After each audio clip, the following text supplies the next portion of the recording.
ورحمة الله وبركاته.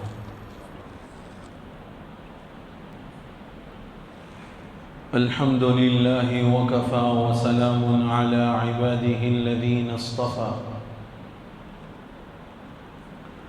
وعلى آله وأصحابه المجتبى، أما بعد، فأعوذ بالله من الشيطان الرجيم. بسم الله الرحمن الرحيم. فمن يعمل مثقال ذرة خيرا يره ومن يعمل مثقال ذرة شرا يره. وقال صلى الله عليه وسلم: حاسبوا قبل أن تحاسبوا. وقال صلى الله عليه وسلم: أفضل الصيام بعد رمضان شهر الله المحرم، أو كما قال صلى الله عليه وسلم.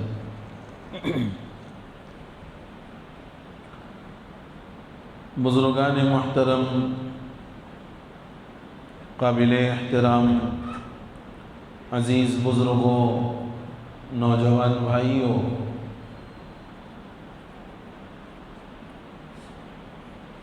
مسلمان کی ایک خصوصیت ہے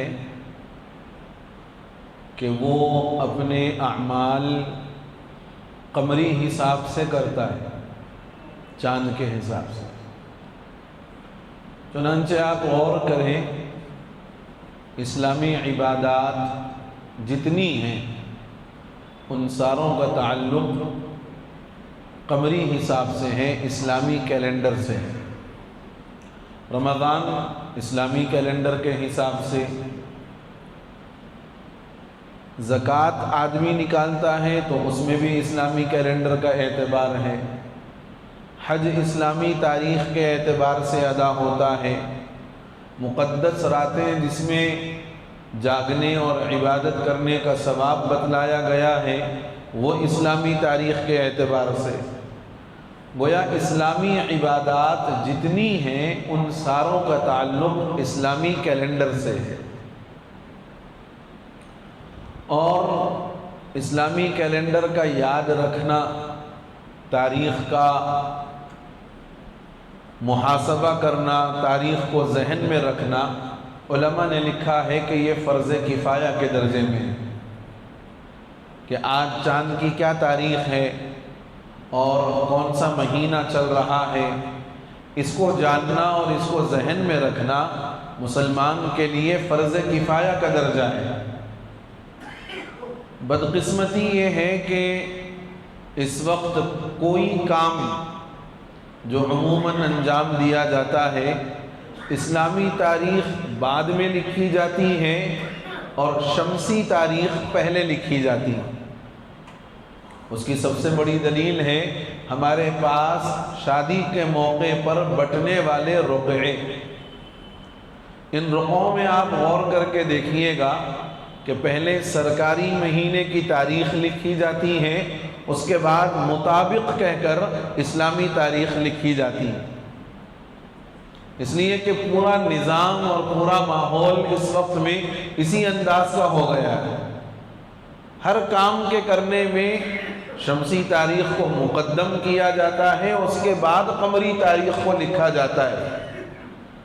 میرے کہنے کا یہ ہرگز مطلب نہیں ہے کہ شمسی تاریخ سے حساب نہیں کرنا چاہیے یا شمسی تاریخ کو یاد نہیں رکھنا چاہیے. بالکل یاد رکھیں، لیکن جتنی کوشش اور جتنی فکر شمسی تاریخ کے اعتبار سے ہوتی ہے، قمری تاریخ کی کم از کم اتنی تو فکر کرنی ہی چاہیے.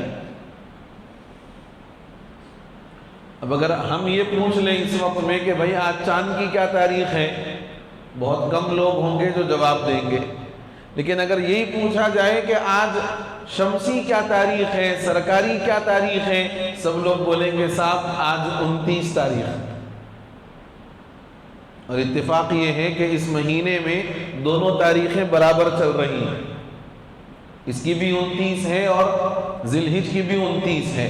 ممکن ہے کہ آج رات یا کل نیا چاند نظر آ جائے اور ہم اسلامی ایک سال کو الوداع کہہ دیں، 1443 ہم سے رخصت ہو جائے اور 1444 میں ہم داخل ہو جائیں، اس کا مطلب یہ ہے کہ نبی مکرم صلی اللہ تعالی علیہ وسلم کو مکے سے مدینہ ہجرت فرما کر 1443 سال مکمل ہو چکے ہیں۔ سب سے بنیادی بات یہ ہے کہ ہم میں کتنے ایسے ہوں گے جو یہ جانتے ہوں کہ اسلامی تاریخ کا آغاز کب سے ہوا، ہجری کیلنڈر کا آغاز کس نے کیا، کیسے اس کا نشو نما ہوا، اس کو آگے کیسے بڑھایا گیا، کیا حالات بنے تھے جس میں تاریخ کو مرتب کرنے کی ضرورت پڑی تھی، کوئی جانتا ہے ہمارے درمیان میں؟ ہم مسلمان ہیں، ہماری تاریخ اس سے وابستہ ہے، ہمارے اسلامی جتنی عبادات ہیں ساری عبادات کا تعلق اسی قمری تاریخ سے ہے، لیکن الا ماشاءاللہ اکثر و بیشتر کا یہ حال ہے کہ وہ یہ نہیں جانتے کہ اسلامی تاریخ کا آغاز کب ہوا۔ حضرت عمر رضی اللہ تعالیٰ عنہ کے دور میں اسلامی تاریخ کا آغاز کیا گیا۔ خلیفہ دوم سیدنا فاروق اعظم رضی اللہ عنہ، واقعہ یہ ہوا کہ دو واقعات ملتے ہیں، لیکن ایک واقعہ علامہ شبلی نعمانی نے الفاروق کے اندر لکھا ہے۔ وہ یہ فرماتے ہیں کہ حضرت فاروق اعظم رضی اللہ عنہ کے پاس ایک خط آیا، اور اس خط میں بالکل شروعات میں شعبان لکھا ہوا تھا، شعبان لکھا ہوا تھا۔ یہاں یہ بات بھی ذہن میں رکھ لینی چاہیے کہ کلاب بن مرہ کے دور میں اسلامی مہینوں کے جو نام تھے وہ اسی وقت طے ہو گئے تھے، اسلام کی آمد سے 200 سال پہلے۔ یہ بات ذہن میں رہے کہ یہ جو ہم محرم، صفر، ربیع الاول، ربیع الثانی، جمادی الاول، جمادی الثانی، رجب، شعبان، رمضان، شوال، ذی قعدہ، ذی الحجہ، یہ 12 مہینے جو ہم اسلامی تاریخ کے اعتبار سے بولتے اور جانتے ہیں، اس کے ناموں کا آغاز یا اس کے ناموں کا وجود اسلام کے آنے سے 200 سال قبل کلاب بن مرہ کے زمانے میں ہوا تھا۔ لہذا اب کوئی یہ ٹینشن نہیں کہ نبی مکرم علیہ الصلوۃ والسلام کے دنیا سے پردہ فرمانے کے بعد حضرت فاروق اعظم رضی اللہ عنہ کے دور میں اسلامی تاریخ کا آغاز ہوا ہے، تو نام کس نے تجویز کیے؟ نام زمانے جاہلیت سے پہلے ہی سے چلے آ رہے ہیں۔ اسلام کی کرنیں جب عرب میں پڑی ہیں، اس سے 200 سال قبل یہ نام کلاب بن مرہ کے دور سے چلتے آ رہے ہیں، اور تاریخ جاننے والوں نے یہاں تک لکھا ہے کہ سن 622 عیسوی میں حضرت عیسیٰ کے پیدائش کے 622 سال بعد اسلامی تاریخ کا آغاز ہوا ہے۔ تو میں عرض یہ کر رہا تھا کہ حضرت فاروق اعظم رضی اللہ عنہ کے دور میں ایک خط ان کے پاس آیا، اس خط میں جو مضمون تھا وہ مضمون اپنی جگہ پر، لیکن اس کے بالکل شروعات میں لکھا ہوا تھا شعبان، بس کوئی تاریخ نہیں، کوئی سن نہیں، صرف مہینے کا نام لکھا ہوا ہے۔ حضرت فاروق اعظم رضی اللہ عنہ نے یہ دریافت کیا، معلوم کیا کہ یہاں شعبان تو لکھا ہوا ہے، لیکن اس سے کون سا شعبان مراد ہے؟ گزشتہ سال والا، پریزنٹ جو چل رہا ہے وہ، یا ان فیوچر جو آنے والا ہے وہ؟ کوئی جواب نہیں تھا، اس لیے کہ تاریخ بھی نہیں تھی، سن کا بھی وہاں پر کوئی ذکر نہیں تھا، مطلق مہینہ شعبان لکھا ہوا ہے۔ اس سے بھی یہ بات سمجھ میں آتی ہے کہ یہ نام اسلام کے آنے سے پہلے سے چلتے آ رہے ہیں۔ حضرت فاروق اعظم رضی اللہ عنہ نے جب دیکھا کہ مہینے کا تو نام لکھا ہوا ہے، تاریخ کا کوئی وجود نہیں ہے، سن کا کوئی وجود نہیں ہے، آپ نے مجلس شورا کو بلایا، کمیٹی کو بلایا، اور حضرت فاروق اعظم رضی اللہ تعالیٰ عنہ نے اپنے دور میں 7 افراد پر مشتمل ایک کمیٹی بنائی، ایک شورا بنائی، اور کوئی بھی کام ہوتا اسلامی مملکت کے اعتبار سے، نظام حکومت کے اعتبار سے، آپ ان 7 افراد سے مشورہ فرماتے۔ وہ 7 افراد آئے اور ان کے سامنے یہ بات رکھی گئی کہ ہمارے پاس خطوط آتے ہیں، یہ جو خط کا نظام ہے، خیر اب تو خط کا نظام ختم ہو گیا، کوئی تصور نہیں ہے خط کے لکھنے کے اور بھیجنے کا۔ ہمارے بچپن میں جب ہم مدرسے میں پڑھتے تھے تو ہر 8 دن میں ایک خط گھر کو لکھتے تھے، اور گھر سے ہمیں خط کا جواب بھی آتا تھا۔ ایک دور میں بہت اچھا اس کا نظام تھا۔ یہ جو خطوط پہنچانے کا نظام ہے، یہ بھی حضرت فاروق اعظم رضی اللہ عنہ نے ایجاد فرمایا۔ تو حضرت فاروق اعظم نے فرمایا کہ خطوط آتے ہیں، مہینہ لکھا ہوتا ہے، نہ تاریخ کا کوئی ذکر ہے، نہ سن کا کوئی ذکر ہے، یہ کیسے معلوم ہوگا کہ یہ کس سن کا یہ مسئلہ ہے، کس تاریخ کا یہ مسئلہ ہے؟ اس سے تو مسائل حل کرتے جائیں گے لیکن ہمیں پتہ نہیں چلے گا کہ یہ فیصلہ کس سن کے اندر ہوا ہے، کس تاریخ کے اندر یہ فیصلہ صادر ہوا۔ ساروں نے کہا کہ آپ کی بات بالکل درست ہے۔ تو حضرت فاروق اعظم رضی اللہ عنہ نے فرمایا کہ کوئی ایک ایسا واقعہ دیکھو کہ جس کے ساتھ ہم اسلامی تاریخ کو جوڑ سکیں، اور وہاں سے اسلامی تاریخ کا آغاز ہو کر نظام آگے چلتا رہے۔ 4 طرح کی رائے آئی اس سلسلے میں، 4 طرح کی رائے آئی۔ بعض صحابہ نے کہا کہ حضور کی ولادت باسعادت، اس سے اسلامی تاریخ کا آغاز شروع کر دیا جائے، یہاں سے اسلامی تاریخ کی ابتدا مانی جائے۔ بعض لوگوں نے کہا کہ حضور اکرم صلی اللہ علیہ وسلم کو جب نبوت ملی ہے، اس نبوت والے سال سے اسلامی تاریخ کا آغاز مانا جائے۔ بعض لوگوں نے کہا کہ نہیں، حضور نے جس وقت مکے سے مدینہ ہجرت فرمائی ہے اس وقت سے اسلامی تاریخ کا آغاز مانا جائے۔ اور بعضوں نے کہا کہ ایک کام یہ کرو کہ حضور کے پردہ فرمانے کی جو تاریخ تھی دنیا سے، اس سے اسلامی سال کے جو ہے نا آغاز کو طے کر دو۔ مشورہ ہوا اور مشورے میں ان 4 رائےوں پر غور کیا گیا۔ حضرت فاروق اعظم رضی اللہ عنہ چونکہ فیصل تھے، حکم تھے، انہوں نے فرمایا کہ ولادت کی تاریخ میں اختلاف ہو سکتا ہے، اس لیے کہ حضور کی ولادت باسعادت سے متعلق 2 طرح کی تاریخیں سیرت نگاروں نے لکھی، اور زیادہ ترجیح جس رائے کو دی گئی ہے وہ 9 ربیع الاول کی تاریخ، اور دوسری رائے ہے حضور کی ولادت باسعادت کی 12 ربیع الاول۔ یہی مشہور ہے، اور اسی کے اعتبار سے حضور کے میلاد وغیرہ کا جو معاملہ ہے وہ اسی تاریخ کے اعتبار سے ہوتا ہے۔ لیکن تاریخ دانوں نے جو لکھا ہے وہ 9 ربیع الاول کی بھی تاریخ کو لکھا ہے۔ فاروق اعظم رضی اللہ عنہ نے فرمایا ولادت کی اگر تاریخ کو لیں گے تو اختلاف ہو سکتا ہے، تو فرمایا کہ پھر حضور کے پردہ فرمانے والی تاریخ کو لیا جائے۔ تو حضرت فاروق اعظم رضی اللہ عنہ نے فرمایا کہ حضور کے وفات کا جو سانحہ ہے امت کے لیے سب سے بڑا غم ہے، سب سے بڑا صدمہ ہے، اس تاریخ سے اسلامی تاریخ کا آغاز نہیں کریں گے۔ کہا گیا کہ پھر نبوت ملنے والے سال کو اسلامی تاریخ کی آغاز کا مہینہ شمار کیا جائے۔ فرمایا اس کو بھی نہیں لیا جائے گا، اس لیے کہ نبوت ملی ضرور ہے لیکن نبوت کا پیغام فوراً عام نہیں ہوا، اس کے لیے بڑی محنتیں، بڑی قربانیاں۔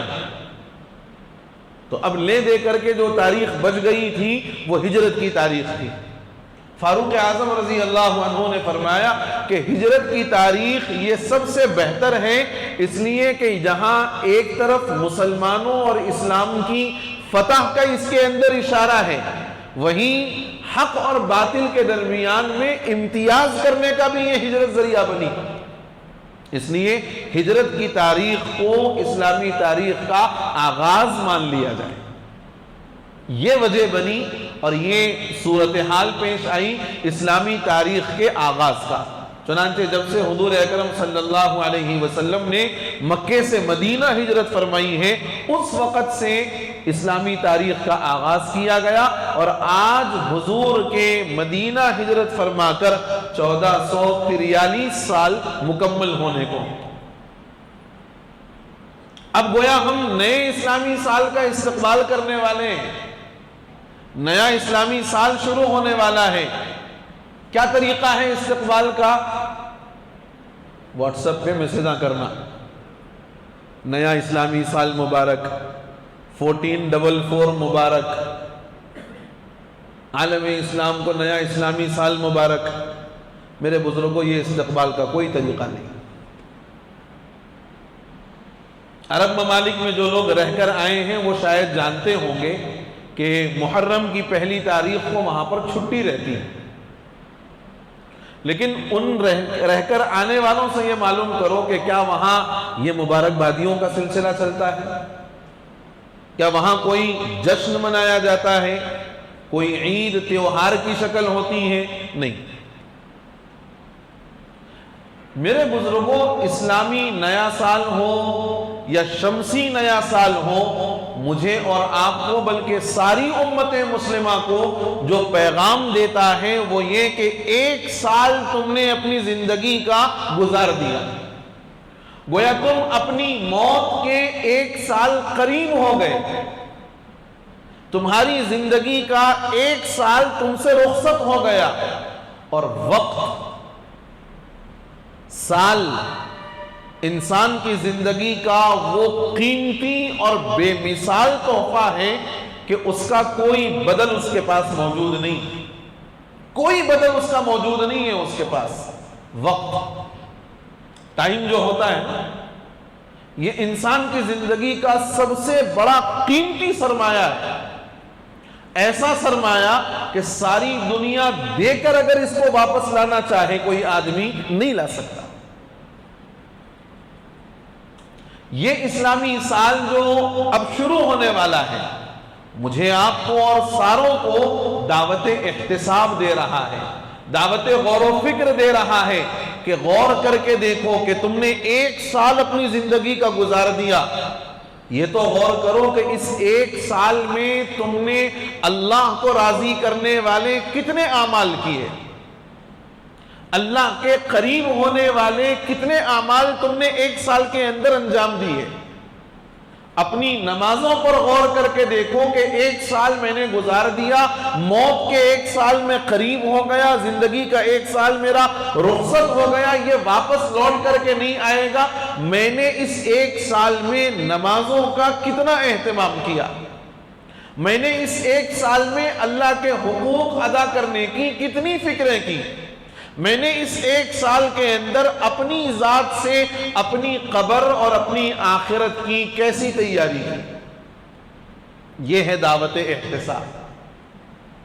یہ دعوت احتساب ہے کہ یہ غور کر کے دیکھو کہ ایک سال میں کتنے گناہ مجھ سے سرزد ہو گئے، کتنی میں نے اللہ کی نافرمانیاں کر لی، کتنے ایسے اعمال میرے ہاتھوں، پیروں، نگاہوں اور میرے جسم کے وجود سے عمل میں آئے جو اللہ کے غضب کو بھڑکانے والے ہیں، اللہ کی ناراضگی کا سبب بننے والے ہیں۔ میرے بزرگوں، یہ غور کرنا ہے، میں اگر سال گزشتہ نماز کا پابند نہیں تھا، میں اس سال سے نماز کا اپنے آپ کو پابند بناؤں گا۔ میں اگر گزشتہ سال فجر کی نماز پابندی سے نہیں پڑھتا تھا، اس سال عہد کر لو کہ فجر کی نماز ہم نہیں چھوڑیں گے۔ اور ساری رات جو جاگ جاگ کر کے ہم لوگ اپنے آپ کو بیماریوں کے قریب لے جا رہے ہیں، بیماریوں کو جو ہم دعوت دے رہے ہیں، میرے بزرگوں یاد رکھنا، صحت کا بنانا آپ کے اپنے ہاتھ میں، صحت کا بگاڑنا آپ کے اپنے ہاتھ میں۔ ہم نے نظام جو خراب کر لیا ہے زندگیوں کا، اس نظام کے خرابے کی وجہ سے ساری وہ بیماریاں جو ایک بڑی عمر میں جا کر کبھی سننے کو ملتی تھی، آج ہر دوسرے تیسرے آدمی کے اندر وہ بیماری موجود ہے۔ شوگر کا مسئلہ، بی پی کا مسئلہ، کئی ایسے مسائل جو بہت زمانے کے بعد کسی بڑے بزرگ سے سننے کو ملتے تھے، آج نوجوانوں سے یہ مسئلے سننے کو ملتے ہیں کہ صاحب 30-32 سال کا ہوں لیکن شوگر کا معاملہ، 28-35 کے درمیان میں جی رہا ہوں لیکن بی پی کی گولی روزانہ کھاتا ہوں، نہیں کھاتا ہوں تو پریشان ہو جاتا ہوں۔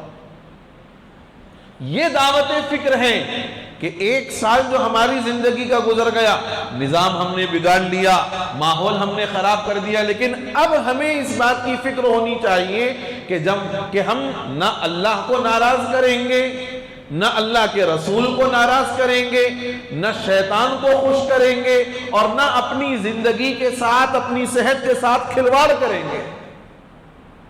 حدیث میں فرمایا گیا نعمتان مبغونون کثیر من الناس الصحت والفراغ، دو نعمتیں اللہ رب العزت نے ہر انسان کو عطا فرمائی ہیں، دو نعمتیں اللہ نے ہر انسان کو عطا فرمائی ہیں، لیکن زیادہ تر لوگ ان نعمتوں کے سلسلے میں دھوکے میں پڑے ہوئے ہیں۔ ایک ہے صحت کی نعمت، یہ بہت بڑی نعمت ہے میرے بزرگوں، اتنی بڑی نعمت ہے کہ جب تک آپ کی صحت اچھی ہے، سارے رشتے، سارے ناطے، سارے دوستانے آپ سے جڑے ہوئے ہیں، جب آپ کی صحت کا معاملہ خراب ہوتا ہے، یاد رکھنا پھر آپ ہر رشتے کے لیے، ہر ناطے کے لیے اور ہر دوستی کے لیے آپ بوجھ بن جاتے ہیں۔ کرتے کرتے لوگ تھک جاتے ہیں، اور اگر سامنے نہ بولیں تو کم سے کم پیٹھ پیچھے تو ضرور بولتے ہیں۔ اور اب تو زمانہ چونکہ ڈیجیٹل ہو گیا تو اب تو منہ پر بھی بولنے کے لیے تیار ہیں اور شاید بول بھی رہے ہیں۔ یہ دو نعمتیں ہیں، ایک صحت کی نعمت اور دوسرے فراغت کی نعمت، خالی وقت کی نعمت۔ اپنا خالی وقت آج نوجوان جتنے بیٹھے ہیں ساروں کو پوچھو آپ، کوئی فری فائر کھیلنے میں لگا ہوا ہے، کوئی پب جی کھیلنے میں لگا ہوا ہے، چھوٹے چھوٹے جو بچے ہیں وہ کارٹونز کے دیکھنے میں لگے ہوئے ہیں، بڑے لوگ جو ہیں وہ واٹس ایپ، فیس بک، انسٹا، ٹویٹر اس کے اندر مصروف ہیں۔ جتنا فارغ وقت ہے وہ فارغ وقت ان خرافات میں گزارا جاتا ہے۔ کبھی یہ ہمارے ذہن میں خیال نہیں آتا بھولے سے بھی کہ چلو میرا وقت فارغ ہے، میں اللہ کا ذکر کر لوں، سبحان اللہ پڑھ لوں، الحمدللہ پڑھ لوں، اللہ اکبر پڑھ لوں۔ یہ کبھی خیال اور یہ کبھی تصور نہیں آتا، یہ تصور بھی کبھی نہیں آتا کہ میں اپنی زندگی کے اتنے سال گزار چکا ہوں، اتنے سالوں میں میں نے کئی نمازیں قضا کر دی، چھوڑ دی، نماز میں نے ادا نہیں کی، اب پتہ نہیں وقت کب آنے والا ہے، بلاوا کب آنے والا ہے، جو فارغ وقت ہے کھڑا ہو جاؤں اور اپنی قضا نمازوں کو ادا کرتا رہوں۔ یہ خیال کبھی نہیں آتا۔ کیوں؟ اس لیے کہ فکر آخرت، اللہ کے سامنے جا کر جواب دہی کا احساس جو ایک بندے مومن کی امتیازی صفت ہے، جو ایک بندے مومن کے لیے گویا اس کے ایمان کی پہچان ہے کہ وہ اللہ کے سامنے جواب دہی کا احساس رکھتا ہے، وہ تصور ہمارے ذہنوں سے ختم ہو گیا، وہ مزاج ہمارے اندر سے رخصت ہو گیا۔ ہمیں اس بات کی کوئی پرواہ نہیں ہے، اللہ معاف کرے ہم سبوں کو اور ہمارے حال پر رحم فرما دیں، کہ بھائی مجھے اس دنیا کو چھوڑ کر جانا ہے، یہ میرا عارضی مسافر خانہ ہے، یہ میرا اصلی ٹھکانہ نہیں ہے، یہ ہمارا عارضی ٹھکانہ ہے، مسافر خانہ ہے۔ دنیا ایک ویٹنگ روم ہے ہمارے لیے، یہاں ہم ویٹ کر رہے ہیں اس اصلی ٹھکانے پر جانے کے لیے۔ تو یہ ایک سال جو ہمارا گزرا اور ہم نئے سال کے اندر قدم رکھنے والے ہیں، میرے بزرگوں ہماری آپ سے یہ گزارش ہے اور ہماری آپ سے یہ درد مندانہ اپیل ہے کہ ہمارا ایک سال جس انداز سے بھی ہو گیا، بہرحال انسان بشر ہے، کوتاہی کرنا، غلطی کرنا اس کا خاصہ ہے، انسان بغیر کوتاہی اور بغیر غلطی کے رہ نہیں سکتا، اس کا یہ خاصہ ہے۔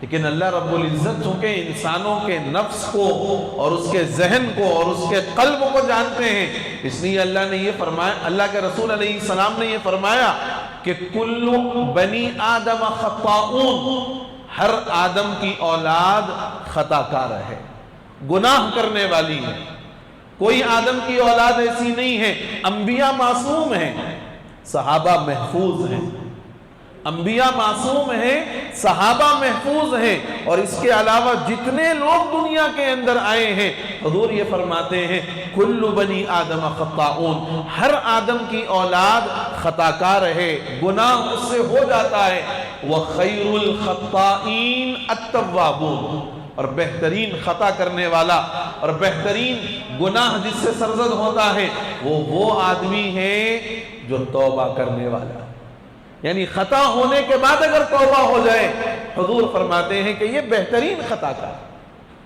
غلطی ہوئی اور غلطی پر نادم ہو گیا، یہی انسان کی اصل خوبی ہے، اور شیطان کی جو خصلت تھی، شیطان کی جو صفت تھی، وہ غلطی کرنے کے بعد اپنی غلطی پر اڑا ہوا رہا، اپنی غلطی ماننے کے لیے تیار نہیں ہوا، اور حضرت آدم علیہ نبینا علیہ الصلوۃ والسلام جب جنت سے اتارے گئے، یہی دعا فرمائی ربنا ظلمنا انفسنا وان لم تغفر لنا وترحمنا لنکونن من الخاسرین۔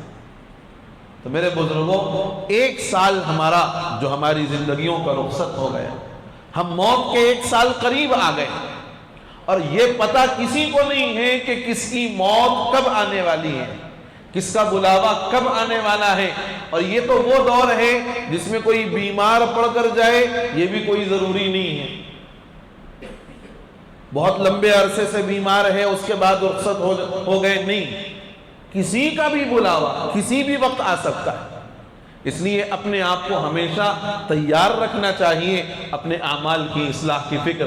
اگر گزشتہ ہم سے نمازوں میں کوتاہی ہوئی ہے، اس سال کوشش کریں کہ ہم سے نمازوں کی کوئی کوتاہی نہ ہو، 5 وقت کی نماز ہم جہاں کہیں ہو مسجد میں جا کر باجماعت ادا کریں گے انشاءاللہ۔